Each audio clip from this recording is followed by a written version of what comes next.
নবদ্বীপ ফেরিঘাট থেকে মায়াপুর স্বরূপগঞ্জের ফেরি চলাচল স্বাভাবিক, খুশি যাত্রীরা।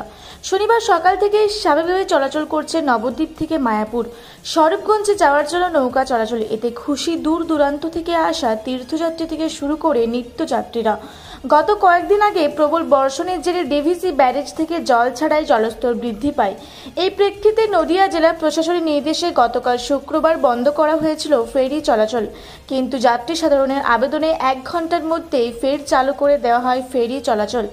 এরপর সরকারি একটি বিজ্ঞপ্তি জারি করা হয় এবং সোশ্যাল মিডিয়ায় বলা হয় রাত 8টা থেকে মায়াপুর স্বরূপগঞ্জ এই রুটে অনির্দিষ্টকালের জন্য বন্ধ থাকবে ফেরি চলাচল। কিন্তু এদিন সকাল থেকেই নবদ্বীপে ভাগীরথী জলস্তর আর বৃদ্ধি না পাওয়ায় বিপদের আশঙ্কা কমায় স্বাভাবিকভাবে চালু ছিল ফেরি সার্ভিস। এই বিষয়ে ঘাট কর্তৃপক্ষের থেকে জানা যায় অল্প কিছু সংখ্যক যাত্রী নিয়ে সেই সঙ্গে মালপত্র নিয়ে ফেরি চলাচল করছে। দেশ বিদেশ থেকে আসা তীর্থযাত্রী থেকে শুরু করে প্রতিদিন মায়াপুর স্বরূপগঞ্জ থেকে নিত্যযাত্রীরা প্রত্যেক দিন যাতায়াত করেন।